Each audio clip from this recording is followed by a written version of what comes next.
સૌરાષ્ટ્ર સેતુ news આજના સમાચાર પર એક નજર કરીશું.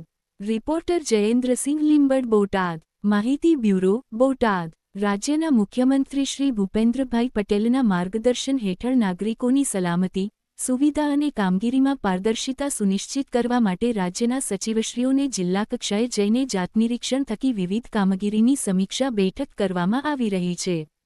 જેને ધ્યાને લઈ બોટાદ જિલ્લાના પ્રભારી સચિવશ્રી સંજીવ કુમારે કલેક્ટર કચેરી ખાતે મહત્વના વિવિધ મુદ્દાઓ પર વિસ્તારથી સમીક્ષા કરી હતી.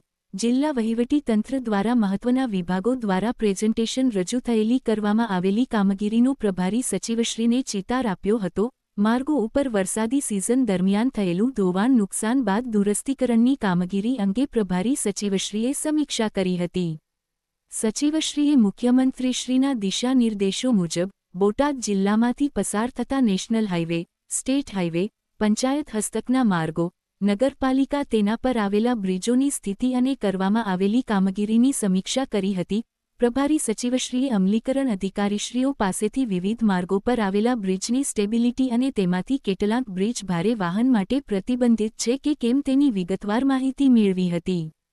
બંધ કરાયેલા બ્રિજોની વિગતો મેળવી, બ્રિજની ટ્રાફિક ભારક્ષમતા, બ્રિજોની હાલની સ્થિતિથી ડાયવર્જન થયેલા રૂટમાં આવતા ગામડાઓના રોડ રસ્તાની મરામત અને મોટરેબલ રહે તે માટે સૂચનો તેમને કર્યા હતા. તેમણે જરૂરી રિપેરિંગ, મેન્ટેનન્સ તથા વાહન વ્યવહાર સતત જળવાઈ રહે તેવા આયોજન કરી ડાયવર્જન અંગે જરૂરી માર્ગદર્શન આપ્યું હતું. પ્રભારી સચિવશ્રીએ જિલ્લાના પ્રાથમિક અને માધ્યમિક શાળાના મકાનો, આંગણવાડી કેન્દ્રો, પ્રાથમિક આરોગ્ય કેન્દ્રો, પંચાયત ઘર અંગે પણ બારીકાઈથી સમીક્ષા કરી હતી. જોખમ હોય તેવી તમામ બિલ્ડિંગ બંધ કરવા અને આ માળખાની સ્થિતિને સુદૃઢ બનાવવા માટે તુરંત પગલાં લેવાના સૂચનો આપ્યા હતા. જિલ્લામાં નાગરિકોને કોઈ તકલીફ ન થાય અને સેવાઓ સતત ઉપલબ્ધ રહે તે જોવા ઉપર ખાસ ભાર મૂક્યો હતો.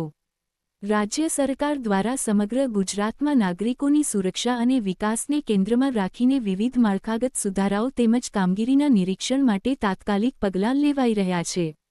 તેઓએ કામગીરીની ગુણવત્તા તેમજ સમયમર્યાદા અંગે ચર્ચા કરી નિર્ણાયક ભૂમિકા ધરાવતા સંબંધિત વિભાગોના અધિકારીશ્રીઓ સાથે સંકલન કરી ડિઝાસ્ટર મેનેજમેન્ટ અંતર્ગત કરવાની થતી કામગીરી સહિત સાવચેતી અને સલામતી સાથે પરિણામલક્ષી કામગીરી થાય તે માટે જરૂરી માર્ગદર્શન પૂરું પાડ્યું હતું.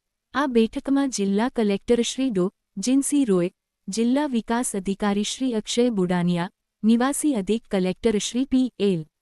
જણકાત, બોટાદ જિલ્લા પોલીસ અધિક્ષકશ્રી કે.એફ. બળોલિયા, પ્રાંત અધિકારીશ્રીઓ, નાયબ કલેક્ટરશ્રીઓ અને વિવિધ વિભાગોના અધિકારીશ્રીઓ ઉપસ્થિત રહ્યા હતા.